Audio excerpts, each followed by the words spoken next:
Hey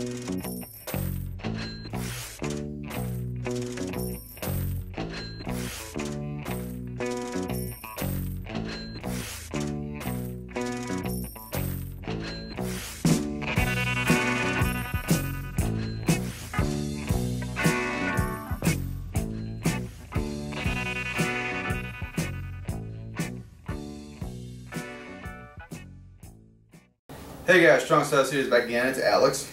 And it's me, Noah. And we are here with your WWE Money in the Bank pay-per-view review. Pay-per-view was this past Sunday.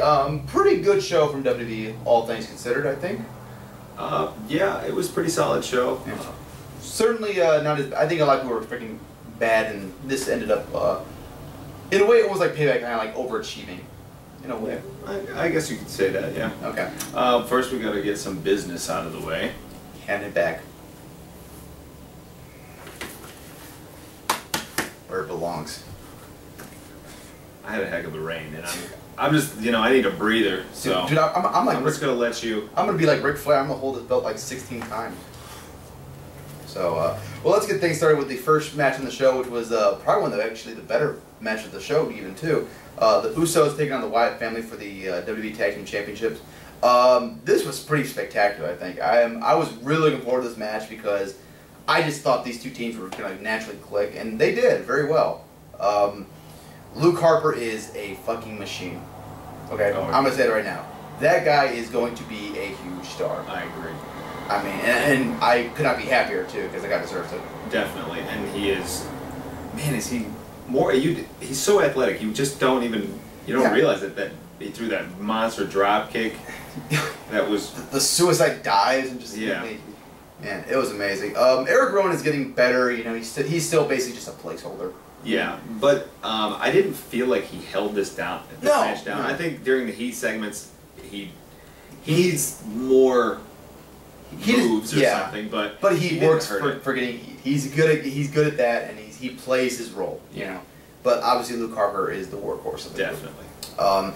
The Usos are great. I mean, I really am a fan of these guys. I think they are a great tag team, and this match was just, they really clicked, and they went really good. They had some really great near falls in this match. I mean, some really, really good ones. And you know, the whole match, you went back and forth, because going in, I thought the Wyatts were going to win this match. Me too. But there was a lot of near falls where I was like, ooh, that's it. The Wyatts have it, you know? I thought when Luke Harper hit the Liger bomb, I'm like, that's it. That's three right there. And it's like, no, holy shit. And then Eric Rowan going up top and taking a double superplex. That was crazy. That was nasty. I mean, this was a lot of fun. I really, really enjoyed this. And a rematch is very, very welcomed. Personally, I don't know, for me, I think if you put these two teams in a ladder match, that would be just fucking awesome. Or some kind of gimmick match. I mean, you could definitely. I think like put that on Raw, man. That would really bump up the ratings, I think. But in the end, really good match. I give this 3 3/4, almost 4 stars. I'm gonna give it 3 3/4. Also, one thing, I think they should have put the belts on the Wyatts. Yeah, I think so. Especially because like I think the Wyatts are at this point like. Especially because you could have built up like throughout the night, like, oh, is the Wyatt family going to take all the belts, you know? So, but we'll see. Maybe they want to save it for SummerSlam, make it an even bigger moment or something. I don't know. We'll see. And then we had Paige taking on Naomi for the Divas title. Again, this was a really, really good match. I thought these two divas. First of all, Naomi is a really, really athletic diva and probably one of the better WWE divas out there right now. And she overachieved in this match, I think. She busted out. To me, she is someone that, you know, she didn't grow up dreaming of being a wrestler. She wasn't on the indies, you know. But now that she's a wrestler, she's taking it seriously. I think so too. She wants to be good. Yeah. And I can appreciate that. And these guys, or excuse me, these ladies. These gals. They work their asses off. I agree. This was definitely like Paige's best showing as Divas champion, just like how... Like this was the kind of Paige I wanted to see, the more aggressive, the more like assertive, you know, and it was really, really fun. Again, Naomi I think just is naturally athletic, and so it just blends very well to wrestling, so it worked. I will say though, like there were a few things I've heard this match. One, the crowd just really wasn't giving a shit about this match. But then again, it just came off a very, very good tag team match, so... It did pick up a little bit for, for a Divas match. And also, like, the superplex that they were going for, I don't know if that was a botch or that was planned, but... It looked like a botch. It looked like a botch, and it looked like it hurt a lot, so it kind of took the winds out of the sails of the match. I thought that they saved it pretty well, but it wasn't the spot they wanted, and the spot they wanted probably would have flowed better with the match. I think so, too. But also, Paige hitting that, like, cradle DDT was awesome for a finisher, man. That was sick. So, yeah, this was really, really good. I would probably give this, like, 2 1/4 probably. If the crowd was better, I would have given higher, but, like, I really, really enjoyed this match. Yeah. And it was pretty short, too. You know, I gave it 2 1/4 also. This was good. I think they can do better. I think so, too. So a rematch would be very welcomed. And then we had the match of the night, the Money in the Bank ladder match. Seth Rollins, Dolph Ziggler, Kofi Kingston, RVD, Jack Swagger, Dean Ambrose, and I think that was it. Because Bad News Barry was taken out because of a separated shoulder. That sucks. Yeah. Holy crap, this match was fucking insane. First of all, let me say right now, Dean Ambrose coming out and going right after Seth Rollins, the crowd went apeshit for that. I mean... Oh, that was so fantastic. That was just perfect. Perfect done. Like, this match had everything I like about Money in the Bank. Crazy ass spots and just awesome action all match. Everyone looked good, and it told a great story, which is the story of the match was Seth Rollins was the chosen guy to win, and Dean Ambrose was saying, no way, I'm going to win that match and screw you over. And that was basically the story of the match, and it worked so well. Yeah, because it was almost like Ambrose had one goal was Rollins. But, you know, I'll grab the Money in the Bank. It was just like the promo we said. The promo he had before this match, like, am I going to smash your face in? I'm going to get the case. Face? Case. Why not both? Just like, I loved it. It was so great. Like, so. But, like, he didn't go off and target anybody else. You know, he wasn't, if someone came and tried to stop him from getting the briefcase, he would attack them. But, yeah. So I thought that was fantastic. The story throughout the match was really great. Yeah. A lot of great spots. I mean, RVD had some cool spots. Kofi Kingston damn near killed Seth Rollins' back for that sunset powerbomb. No, it was a backdrop, wasn't it? Yeah, it was a backdrop. Yeah, that was insane. Ziggler, I thought was going to win at one point because, that was an awesome moment to see him go crazy. That would have been so. And then, there's one point where Seth Rollins Dean Ambrose got taken out because of his shoulder. He gets taken back, and, like, he was playing up great, like, you know, like, he was livid, like, oh, this is bullshit, you know, he's cussing out the referee and everything. Mm-hmm. And he comes back, you know, Seth Rollins about to win, out comes Ambrose, the crowd goes nuts. And they were chanting, we want Ambrose, and he comes out, and you actually could see them standing up in unison and just going crazy. And Ambrose grabs the chair and just proceeds to beat the holy hell out of Rollins. And then climb the ladder, and the crowd just going crazy. And then Kane's pyro goes off, and just the air in the just killed it. Yeah, just completely killed it. So yeah, Kane comes out, takes out Ambrose, holds the ladder for Seth Rollins, and Seth Rollins wins the Money in the Bank briefcase, which we're not going to be upset about because Seth Rollins won Money in the Bank, which is cool. That's pretty awesome. But the problem we had with it was you could have done it another way. You didn't need Kane. I know you want to have the whole.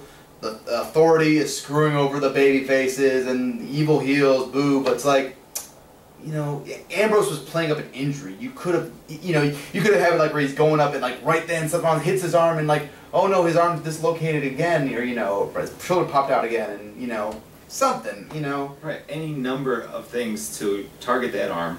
Like you said, he was hurt. He's not going to look bad losing this match. No. Kane coming out.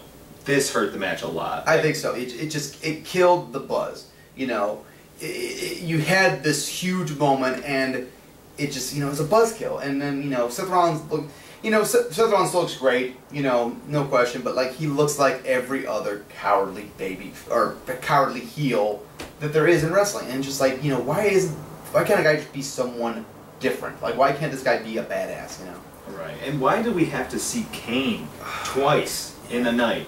Like I said, like there were people that just like when Kane retires, like everyone in the IWC is gonna be so fucking happy. I can't wait. Kane needs to retire. Yeah.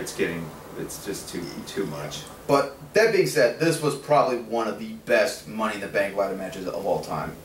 This was fantastic. it's hard for me because when there's a bad ending, it's hard for me to rewatch a match. Yeah, true, but like my thing is like, match itself was great, the storytelling was great, and Ambrose and Rollins both look like stars after this match. So at the end of the day, you know, I'll give this 4.25, and if it wasn't for that interference, I probably would have gone maybe 4.5, maybe more. Yeah, I think that honestly, for me, this is a 4.5-star match with terrible finish, and I'm gonna give it 4 stars just because it really hurt, and it hurt not just the match, but it hurt the show. It also kind of took away from Seth Rollins' moment, you know. Right, and I felt like, you know, I was gonna wait and talk about this later, but I felt like this show, a lot of wrestling shows are set up just kind of like a fight card. Yeah. Here's all these matches. Well, this one they set it up, and it was almost like they wanted to tell a story throughout the show, and I felt like they really didn't do a very good job of that. Okay. You know, they had the Wyatts in the opener, they lost. And then you have this match, and you have Kane come out and really suck the wind out of it. And then you put him in the main event and have, well, we'll talk about that later. Yeah. It's just, I was disappointed. Yeah. But again, like, it's like, I think Big Rat said it best, like, is people's anger of Kane so big that you forget the fact that Seth Rollins just won Money in the Bank?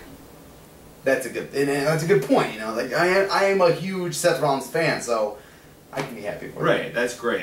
It was a cool moment when he had the briefcase. I remember thinking, like, I can't believe what I'm seeing, you know.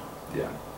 So. All right, and next up we had Ryback taking on the team of Goldust and Stardust. Interesting gimmick idea for Cody Rhodes. Quick thought, like, what is your opinion about that whole gimmick switch?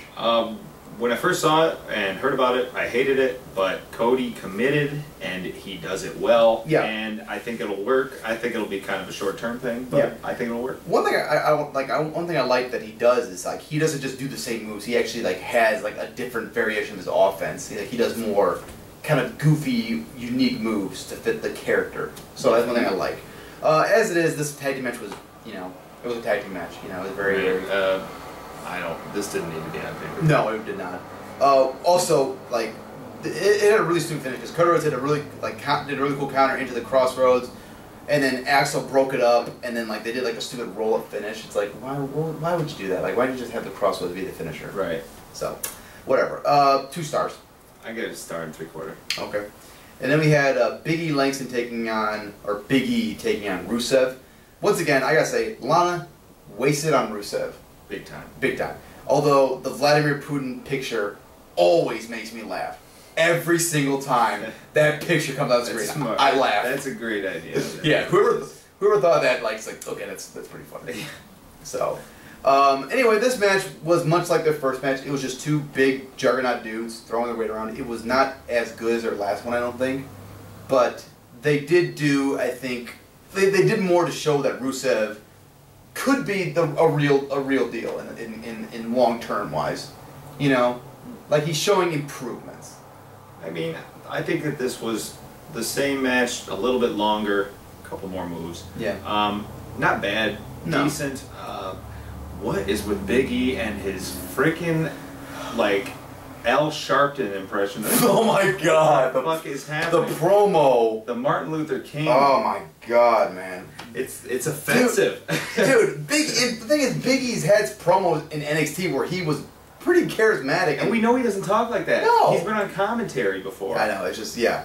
So whoever's writing for Big E's promos needs to be fired. You know. Yeah, you're a racist, man. That was horrible. It was absolutely horrible. It was the most offensive, like, just way he just said it. It was like someone imitating a black person. Yeah, it was like seeing someone imitating the Martin Luther King speech. Yeah, it was bad. But and also Big E, if you're gonna do that dive through the ropes spot, you gotta be fucking careful about that shit, man. You are gonna not tuck your head. Yeah, you're gonna fucking die one of these days, man, doing that. And like, so be careful with that. Also, I did like them like teasing Big E breaking out of the camel clutch move at the end, and like just Rusev, like, he was fucking torquing him, man. Yeah, like he was trying to break his back and make him humble. My problem with this match was that that spear spot you know, Rusev sold it really well. Yeah. Sold it really well. Then he just comes back and hits 2 kicks, and then he puts on his finisher. Yeah. It's like, yeah, I did like that. Like, you know, Rusev's like kind of like showing like, oh, he's hurt, and like, you know, he was getting like more aggressive right. almost. It's almost like Rusev just needs more moves. I think so. Like that's the thing. Like, he just needs to learn more, you know, more moves, and I think to make his offense more versatile. Because like, you know, kicks to the face, like everyone does super kicks, you know. Like, yeah, I mean, it's impressive. You're a big dude, but you know, how many times are we gonna see that? Something. But his finisher looked nasty. Yeah. Oh my god. He got some torque on that one. I gave this 2.5 or 2 stars. Yeah. Basically the same as I gave the match last time. I gave it 2 stars. Okay, and then we had a fucking horrible match when it was Layla versus Summer Rae with a Fandango as the special guest referee. First of all, the promo they had before the match, full of the sexual innuendos, was very, very entertaining. That was about the only entertaining thing about this whole segment. Yeah, this was a bad Divas match that could have been on Raw and no one would have batted an eyelash. But being on a pay-per-view... This was a program that was happening on Main Event. You know, yeah. The storyline. And on Twitter. Like, this was not... This is not semi-main event stuff. No. Yeah, this was a bad idea to have on pay-per-view. So, I don't even know what the rate is. I give this like a quarter of a star. Stud. Okay, dud. We're gonna go dud. That's what I'm. Not even really worth like mentioning on like worst match of the year because like no, that's what's disappointing. If it's gonna be a dud, come on, at least make me laugh. Be a dud. You know, offend me a little bit. I want to be offended during watching bad wrestling. That's a quote of the year right there. All right, and then we had the main event for the Money in the Bank WWE World Heavyweight Championship ladder match. Jesus, could you get a fucking longer name for your match? Featuring John Cena, Roman Reigns, Randy Orton, Kane, Bray Wyatt, Sheamus, Alberto Del Rio, and Roman Reigns. Again, a lot of fucking dudes in this match. Yeah. And let me begin this story by saying that was the problem with this match. Too many guys, too many storylines going in. Okay, the big storyline was Kane working with the Authority to help Randy Orton win. You also had a little bit of the John Cena Bray Wyatt feud still going on. You had Roman Reigns trying to shine. You had Cesaro and Sheamus having their feud, and Cesaro, the Paul Heyman guy. And then you had Alberto Del Rio just being there for no fucking reason. Right. Like, I literally don't remember a fucking thing he did this entire match. He stuck out like a sore thumb in that line. Oh yeah, because they all come out, like everyone got like a pretty decent pop or for Cena boos, and he comes out and just fucking crickets. Like, this guy needs to fucking go. He needs to go home. Yeah, it's... You know, I mean, like, the Del Rio experiment has failed. Okay, I don't know how they fucked it up, but they fucked it up bad enough that this guy does not get a goddamn response ever now. No. Nobody cares about this dude. So that was one thing. Like, it's just too many guys in this match, and like with too many like storylines going in, and like not enough time to show them all off. I think, because I think Cesaro was wasting this match. I think Bray Wyatt was kind of wasted. Sheamus filled his role all right, I guess. You know, Roman Reigns I don't think had the star-making performance they were kind of hoping that he would do in this match. He had a few cool things, you know, like him like stopping Orton from winning the belt at one point. That was cool. I think one of the problems that this match had going in, and I believe we might have mentioned it to each other, was that who's going to take all the moves? Yeah. You got a bunch of big guys that deliver great moves and will look awesome in a match like this, but you don't have anybody to take those moves. That's another thing about the Money in the Bank. The first, I mean, I'll operate this in a second, but like, yeah, it's like Cena ain't gonna take big bumps because he's Cena. Orton sure as hell gonna take big bumps. Kane can't take big bumps. Sheamus could. Bray Wyatt probably isn't going to. Well, Bray Wyatt could, I guess. Cesaro could. Del Rio won't take bumps. It's like, who's gonna be the bump monkey? Like, who's gonna be the guy that takes the crazy ass spots? And you know, this is one thing I don't like about them having too many in the banks every year is because one Money in the Bank is always like the better spot match, and then one tells the storyline. Like, okay, that's one. This year, the Money in the Bank first was the better spot match and the better storytelling match. So it's like, you know, that's then like I think they need to go back to doing one Money in the Bank match a year, which they're probably gonna do because you know they only have one belt. But like I think it should be at WrestleMania. Maybe now maybe you could just make a pay-per-view about it, but I don't know. Well, I'd prefer the Money in the Bank match at WrestleMania as opposed to like the 30-man battle royal. Yeah, but continued, whatever. That's a discussion for a different day. But just like, you know, that's the problem when you have too many in the bank matches. Is like one is gonna obviously outshine the other. And usually it's the one that's before the main event because it's the young guys who are going out there to make a name for themselves. Right. And these are the guys who are out there just trying to have a match and not die and get injured and then lose their spot. So and I didn't think that we mentioned all those other things that were reasons why it wasn't as good. I think the psychology part was the main reason, though. It wasn't the bumps. It wasn't the high flying stuff. It was the psychology of the match. It was just a revolving door. This match should not have been about Kane. Kane had way too much influence on this match. Yeah, and he overshadowed guys like Cesaro, the guys that you mentioned. Yeah, Kane was in there most of the match. Yeah, I felt like that was completely unnecessary. Kane should not have been in this match. I understand like why he was there storyline wise, but like Cesaro should be the one. Cesaro or Sheamus or Bray Wyatt even should be the one that looks like the monster, looked like the unstoppable dude. Right. Roman Reigns should have been the unstoppable juggernaut that he is. You know, it's like so Kane being there really took away, moments for these other guys to have. One thing I gotta say though is credit to Randy Orton for getting busted open hard. Like I saw, like you see the picture of him like being treated by the medic. No, he was covered in blood. Like I mean, like ECW amount of blood on him, covered. Outside. The Muda scale? On Muda scale, hell yeah! Like he got busted open hard. Ouch. So credit to him for finishing the match and probably getting a little bit of probably got a noggin knocker there too. Yeah, he's probably got a good lump. Oh yeah, but yeah, this match was it was good. It had some cool spots, but like it just didn't have those moments that you're gonna go look back on like, oh my god, remember that crazy spot this guy did? The only thing that I remember from the match, that I will remember from this match probably, is the when they towered up and tipped the ladders, and you had Cesaro just hanging there. Yeah. And Sheamus was on the other side. But other than that, I wasn't blown away by this match. I didn't like the story in it, and I didn't obviously care for who won. So okay, let's talk about that. With John Cena winning, obviously the internet fans, ramble. But here's my thing, okay? Orton can't win because he just lost the belt and, he's boring as shit as champion. Kane obviously can't win because no one wants to see him as fucking champion. Bray Wyatt, Roman Reigns, and Cesaro could win, and have a nice young champion, but I don't think this is going to be a transitional championship reign till SummerSlam, and then Lesnar's probably going to win the belt. And I don't think that for these three guys who are probably going to be big stars in the future that you want them to have their first championship title in a ladder match is going to be a transitional champion.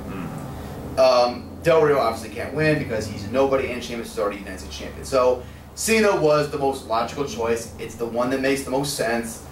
And truth be told, when you need a transitional champion and you got no other big plans in mind, throw it to Cena because you'll get some decent matches out of it. Right, and I understand why they gave it to him, and it's fine. It's not the worst thing in the world, but the thing is, all those things that you said, those are the WWE's fault. They were the ones who didn't have guys ready to go in the main event spot for an emergency like this. That's exactly it. Like that's why I think WWE is like kind of like putting the pedal to the metal on pushing guys like Seth Rollins, Dean Ambrose, Bray Wyatt, Cesaro, Roman Reigns. That's why they're trying to get these guys over so fast. And I feel like there's sentiment out there that, oh come on, they don't have their main guys, and we should just let them slide. Like we don't. Fans, regular, normal fans don't owe anything. They pay for the network. They pay for the pay-per-views. They pay. Why do they owe them that? No. So I think for a regular fan to be upset, that's perfectly natural. Yeah. Me, it was because we've seen it 100 times, but it was not the worst thing in the world because I'm so used to seeing it. Yeah, exactly. But again, it's just like my biggest thing. Like I would have loved to have seen Cesaro win because I've been fucking awesome. But like my thing is just like I would not want to look back on Cesaro becoming champion for the first time and say like, oh yeah, he won it in a ladder match with 8 other dudes, and it was like that's the thing. It's just it's kind of like when Daniel Bryan won the WWE title for the first time. It was like it was a big moment because he beat John Cena, and just, you want that historic moment, that great match, to look back upon. So my peeve with this match was that the Authority was ringside. Yeah, and they had to fucking have the reaction cam. That was the story of the match. Like the Authority was trying to win, and then Cena wins, and you look over and they're all upset, and it's like we're supposed to believe that you don't want the biggest name and money maker in your entire company's history, well, not history, but recent history, possibly their history. Possibly. To be the champion. It's ridiculous to believe that. I would have much preferred, like, it would have been better, have him, like, kind of like, maybe we can, you know, get him to work, kind of like almost like, well, maybe we can get him to work for us, you know? Like, that would have been a lot better of a story, right? And that's what I felt like was what I was talking about earlier in this show, was that they had these story elements of what they looked like they were building towards, and that just like it just never came together. Yeah. A lot of it was phony. Okay. All right. Well, that about wraps it up. Oh, what would you rate the show overall? Overall, I think that action-wise, it was all right. There was some crap. Yeah, crap. Not worth paying for. I'll give this. I'm gonna give this a 7. I'll go 7.25 out of 10. What was good, and what was bad was, you know, we got 3 really good matches, and then 2 pretty good matches, and then some chump change. So not a bad way to spend a Sunday night. I agree. So, actually, no, we never even rated the main event. Holy crap, we're idiots. Well, what'd you rate the main event? The main event. I give it 3.5. Yeah, I think I gave it 3.5 also. Okay, well, a little out of order, but fuck it. Yeah. Everyone just looks at the star ratings in the description No box anyway. shit, so. That's what I always do. All right, guys, take care. Bye.